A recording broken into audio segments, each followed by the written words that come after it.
ఆశీర్వదించబడిన ఈ మంచి సమయములో మన రక్షకుడును విమోచకుడునైన యేసుక్రీస్తు వారి నామములో మరొక పర్యాయము కూడా శుభములను మీకు తెలియపరుస్తూ ఉన్నాను. ప్రభునందు ప్రియ దేవుని బిడలారా, పరిశుద్ధ గ్రంథములో నుండి అనేక ఆత్మీయ సంగతులను మరి పరిశుద్ధాత్మ యొక్క సహాయ మూలముగా మనం నేర్చుకోవడానికి దేవుడు ఎంతగానో కృప చూపుతూ ఉన్నాడు. అందును బట్టి మనమందరము కూడా కృతజ్ఞత కలిగిన వారముగా ఉంటూ మరి మన ఆధ్యాత్మిక జీవితాలలో ప్రతిరోజు వింటున్న ఆత్మీయ వర్తమానములను శ్రద్ధగా మనం ఆలకించి దాని ప్రకారముగా మనం నడుచుకుంటున్నట్లయితే అనేక ఆశీర్వాదములకు వారసులుగా మనము మారగలుగుతూ ఉన్నాం. దేవుని దీవెనలను ఎవరు ఆపగలరు? దేవుని దీవెనలను ఎవరు ఆపగలరు? ఇశ్రాయేలీయులను గురించి చక్కగా మనము గమనించినట్లయితే, మోయాబు ప్రదేశములోనికి అనగా ఆ దరిదాపుల్లోనికి ఇశ్రాయేలీయులు మరి పాలెము దిగినప్పుడు మోయాబు దేశపు రాజైన బాలాకు ఇశ్రాయేలీయులను గురించి మరి తెలుసుకున్నటువంటి సమాచారం ఏమిటంటే, ఇదిగో ఈ ప్రజలు బలవంతులు, అమోరీయులకు మరి చేసినటువంటి కార్యములు ఏవైతే ఉన్నవో బాలాకు వాటిని తెలుసుకున్నాడు.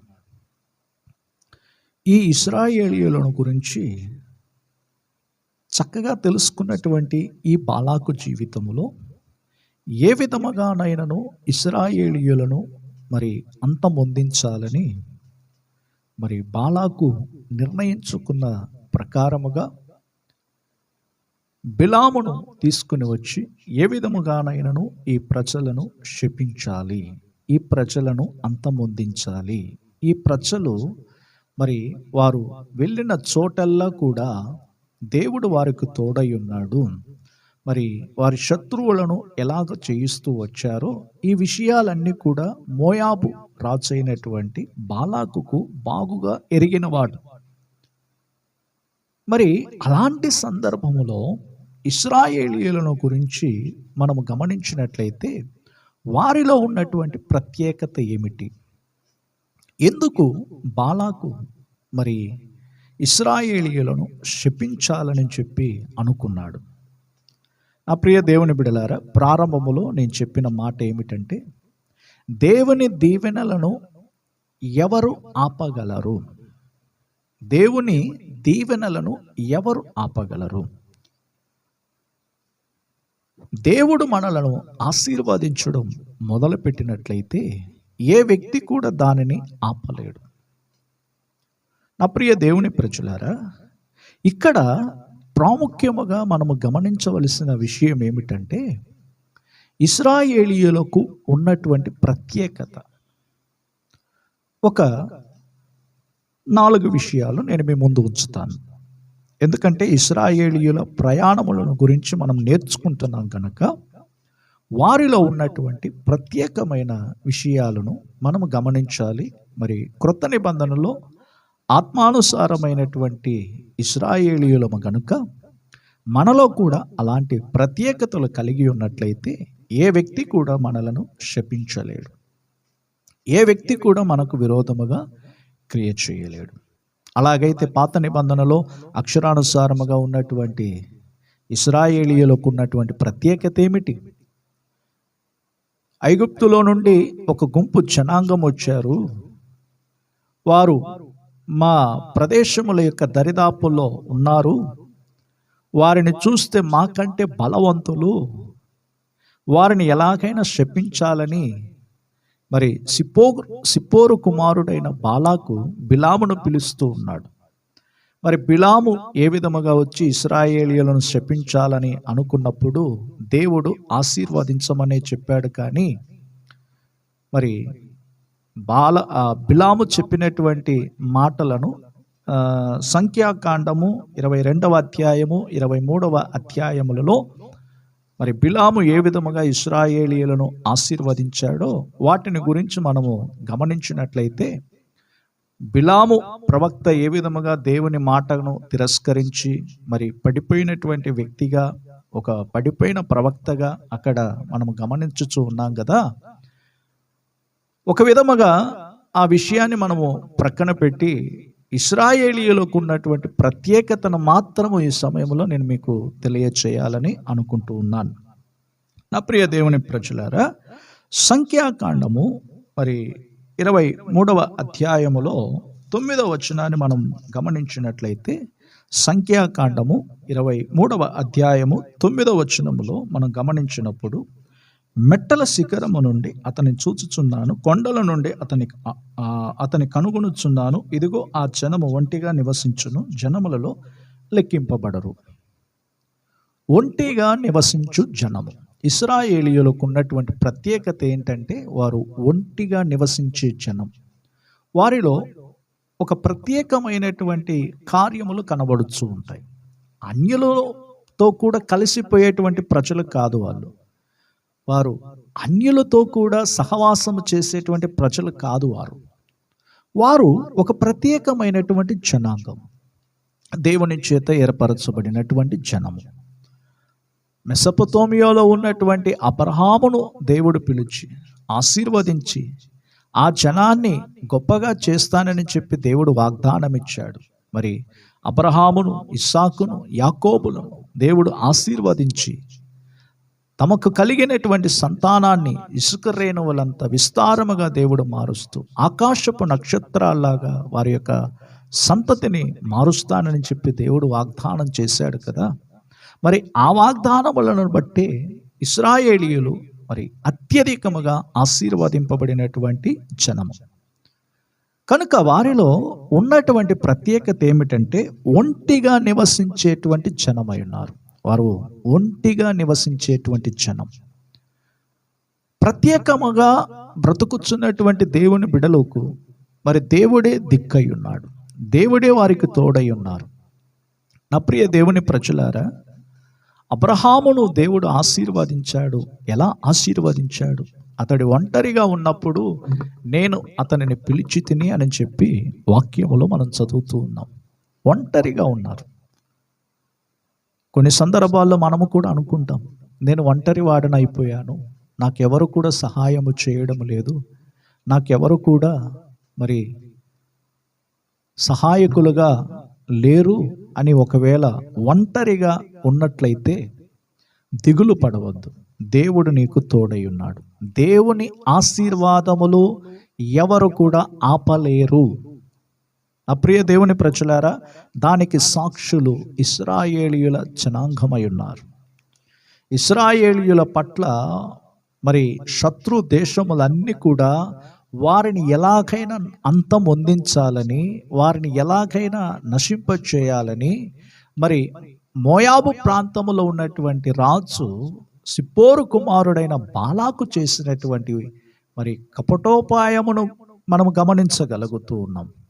ఎందుకంటే బేరు కుమారుడైన మరి బిలామును తీసుకుని వచ్చి ఏ విధముగానైనాను ఇశ్రాయేలీయులను అంతం పొందించాలని. చూడండి, ఈ రోజుల్లో కూడా దేవుని బిడలకు వ్యతిరేకముగా పలు రకములుగా మనుషులు కనబడుతూ ఉన్నారు. పలు రకాలుగా మనుషులు ఎలా మారుతూ ఉన్నారంటే, వారిని అంతం పొందించాలి, దేవుని బిడలుగా ఉన్న క్రైస్తవ బిడలను అంతమొందించాలి, ఎలాగైనా వారిని నాశనం చేయాలి. నా ప్రియ దేవుని ప్రజలారా, దేవుని బిడలు ఏ మాత్రమును కూడా వారిని అంతమొందించలేరు. దేవుని బిడలు వారు ఆశీర్వదింపబడిన వారు. క్రొత్త నిబంధనలో ప్రభు రక్తము చేత కడగబడిన మనము మారు మనసు పొంది నీటి బాప్తిస్మము తీసుకుని పరిశుద్ధాత్మ చేత నింపబడుతూ అన్య భాషలతో మరి దేవుని ఆత్మ చేత నడిపించబడుతూ ఎవరైతే ఉన్నారో వారందరి జీవితాలలో ప్రత్యేకింపబడినటువంటి వారై ఉన్నారు. మరి ఈ రోజుల్లో దేవుని బిడలమైనటువంటి మనలో ప్రత్యేకతను కాపాడుకుంటూ ఉండాలి. దేవునితో కూడా ఉన్న సహవాసం మనం కాపాడుకోవాలి. దేవునితో కూడా ఉన్న ఐక్యతను మనము కాపాడుకోవాలి. ఇక్కడ ఇశ్రాయేలీయులను గురించి చెప్పబడిన మాటలు ఏమిటంటే, వారు ఒంటిగా నివసించు జనులు, మరి జనములలో లెక్కింపబడరు. ఒకవేళ మనము జనులలో లెక్కింపబడలేనటువంటి ప్రజలముగా ఉండవచ్చు, ఎన్నిక లేని వారముగా ఉండవచ్చు. కనుకనే పౌలు భక్తుడు ఇలాగ చెప్పుచూ ఉన్నాడు, బలహీనలను దేవుడు ఏర్పరచుకోవడానికి, బలవంతులను సిగ్గుపరచడానికి, ఎన్నిక లేని వారిని దేవుడు ఏర్పరచుకోవడానికి, ఎవరైతే మరి లోకములో జ్ఞానవంతులుగా ఉన్నారో వారిని సిగ్గుపరచడానికి. మరి దేవుని ఆశీర్వాదములు మనకు ఆయన అనుగ్రహించాలనుకున్నప్పుడు ఏ వ్యక్తి కూడా దానిని ఆపలేడు. దేవుని ఆశీర్వాదములు ఎవరు ఆపగలరు? దేవుడు ఒక మనుషుని ఆశీర్వాదించడం మొదలు పెట్టినట్లయితే ఏ వ్యక్తి కూడా దానికి వ్యతిరేకముగా మరి క్రియ చేయలేడు. దేవుని యొద్ద నుండి ఆశీర్వాదములను మనము అనుభవించువారమై ఉన్నాం. ఈ ఇశ్రాయేలీయులలో వారిలో ఉన్నటువంటి ప్రత్యేకముగా మరి 4 కార్యములను నేను చెప్పాను కదా. దానిలో మొదటి విషయం ఏమిటంటే 21వ వచనము, సంఖ్యాకాండము 23వ అధ్యాయము 21వ వచనములో మనం చదవగలము, ఆయన యాకోబులో ఏ దోషమును కనుగొనలేదు, ఇశ్రాయేలీయులలో ఏ వంకరతనమును చూడలేదు, అతని దేవుడైన యెహోవా అతనికి తోడై ఉన్నాడు.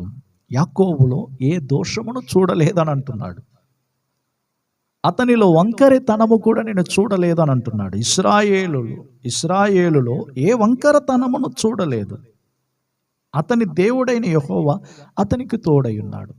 మరి దోషము లేనటువంటి ప్రజలుగా మనం ఉండాలి. ఏ వంకరతనమును మన జీవితాలలో కనబడకుండా మరి తిన్నని మార్గములో మనం నడుస్తూ ఉన్నట్లయితే నిశ్చయముగా దేవుడు మనలను ఆశీర్వదించును. యాకోబును గురించి మనం గమనించినట్లయితే అందరూ చెప్పే మాటలు మరి యాకోబు మోసగాడు అని. వాస్తవమే, యాకోబు మోసగాడు. కానీ ఇశ్రాయేలు దేవునితో కూడా ముఖాముఖిగా మరి పోరాడినటువంటి ఒక వ్యక్తిగా మరి పేరు మార్చబడిన తరువాత అతని యొక్క సంతతి విస్తరించబడి ఇసుక రేణువులంతగా మారిపోయి ఆకాశ నక్షత్రాలంతగా వారి యొక్క సంతతిని దేవుడు ఆశీర్వదించాడు కదా. నా ప్రియ దేవుని ప్రజలారా, ఈరోజు ఈ మాటలు వింటున్నటువంటి మీ జీవితాలలో ఏ దోషము లేనటువంటి వారముగా మనం మార్చబడాలి. మచ్చ డాగు ముడత లేనటువంటి ఒక సంఘముగా మనం కట్టబడాలి. కడవరి దినములు మచ్చ డాగు లేనటువంటి, ముడత లేనటువంటి సంఘములుగా మనం కట్టబడుతూ ఉండాలి. సంఘము మనమై ఉన్నాం. సంఘం అనేది ఒక కట్టడం కాదు, సంఘం అనున్నది మనమై ఉన్నాం. దేవుడు నివసించు ఆలయమై ఉన్నాం. దేవుడు నివసించు మరి స్థలముగా మనం మారుతూ ఉన్నాం. దేవుడు మనలను ఏలుబడి చేస్తూ ఉన్నట్లయితే మరి మచ్చ డాగు ముడత లేనటువంటి, ఏ దోషము లేనటువంటి ప్రజలముగా మనం ఉన్నప్పుడు ఆశీర్వదింపబడడానికి కారకులుగా మనం మార్చబడగలము. రెండవదిగా మనం గమనించినట్లయితే రాజు యొక్క జయధ్వని వారిలో ఉండెను. చూడండి 22వ వచనం, సంఖ్యాకాండము 23వ అధ్యాయము 22వ వచనములో మనం గమనించినట్లయితే రాజు యొక్క జయధ్వని వారిలో నున్నది. దేవుడు ఐగుప్తులో నుండి వారిని రప్పించెను. గురుపోతు వేగము వంటి వేగము వారికి కలదు. గురుపోతు వంటి వేగం వారికి కలదంట. రాజు యొక్క జయధ్వని వారిలో ఉండెను. దేవుడు వారికి తోడై ఉన్నాడు. ఐగుప్తులో నుండి దేవుడు వారిని రప్పించాడు. మరి రాజు జయధ్వని వారిలో ఉన్నట్లుగానే నేటి క్రైస్తవ సమాజంలో దేవుని ప్రజలమైనటువంటి మనలో కూడా మన రాజు ప్రభు అయిన యేసుక్రీస్తు వారు రాజులకు రాజుగాను ప్రభువులకు ప్రభువుగాను ఆయన మన పక్షాన ఉన్నాడు కనుక మనము భయపడవలసిన అవసరం లేదు.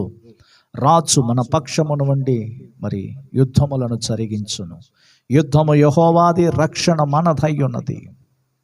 ఎరికో గోడలు కూల్చబడిన రీతిగానే నేడు మన జీవితాలలో మరి వ్యతిరేకముగా కట్టబడుచున్న ప్రతి పాపపు యొక్క గోడలన్నీ కూడా మరి దేవుడు నిర్మూలము చేయును గాక. దేవుని దీవెనలను ఎవరు ఆపగలరు? అవును, ఎవరు ఆపగలరండి? దేవుడు మన పక్షాన ఉన్నప్పుడు మరి దేవుడు అనుగ్రహించి దీవెనలను ఎవరు ఆపగలరు? అయితే మనము చేయవలసిన పని ఏమిటంటే, రాజు యొక్క జయధ్వని అనేది మనలో ఉండాలి. గురుపోతు బలము, గురుపోతు యొక్క వేగము వంటి వేగం మనలో ఉండాలి. అది క్రైస్తవ ప్రజలకు చాలా అవసరం. మూడవదిగా మనం గమనించినట్లయితే, వారికి విరోధముగా మరి ఎట్టి మంత్రము గాని శకునము గాని ఉండజాలకపోయెను. చూడండి, యాకోబుకు విరోధముగా మంత్రము లేదు, శకునము లేదు. అయితే దేవుని బిడలమైన మనలో చాలా సందర్భాల్లో మనము తలంచే మాటలు ఏమిటంటే, మా కుటుంబానికి ఏమైనా విరోధముగా చేశారేమో, మా కుటుంబానికి వ్యతిరేకముగా ఏదో కీడైన కార్యములు చేశారేమో అనే సందేహం అనేది మన మనసులలో సాతానుడు తీసుకుని వస్తూ ఉంటాడు. ఈ రోజుల్లో అనేకులు మరి అవిశ్వాసం అనేది ఏర్పడిన వారుగా ఉంటున్నారు. అవిశ్వాసులకు మరి కారకులుగా మారుతూ ఉన్నారు. దేవుడు ఆశీర్వదించాలనుకుంటున్నప్పుడు దేవుని ప్రజలు ఎలా మారిపోతున్నారంటే అవిశ్వాసులుగా మారిపోతున్నారు, అల్ప విశ్వాసులుగా మారిపోతున్నారు, సందేహించేవారుగా మారిపోతూ ఉన్నారు. మనలో సందేహం అనేది రాకూడదు. మనకు విరోధముగా రూపింపబడుచున్న ఏ ఆయుధమును దేవుడు వర్ధిల్లనివ్వడని చెప్పి వాగ్దానం ఉంది కదా. మరి ఆ వాగ్దానాన్ని బట్టి మనము నడుచుకోవాలి. ఆ వాగ్దానం మనకు స్వంతముగా మార్చబడాలి. నీకు విరోధముగా రూపింపబడుచున్న ఏ ఆయుధమును వర్ధిల్లనివ్వను అని చెప్పి దేవుడు కరాఖండిగా చెప్పినప్పుడు దాని యందు మనం విశ్వాసం ఉంచాలి. అందుకని యాకోబులో మంత్రము లేదు, శకునము లేదు అని అంటున్నాడు. రాజు యొక్క జయధ్వని వారిలో ఉండెను, గురుపోతు యొక్క బలము, ఆ వేగం అనేది వారిలో ఉండెను. యాకోబుకు విరోధముగా మంత్రము లేదు, శకునములు లేవు.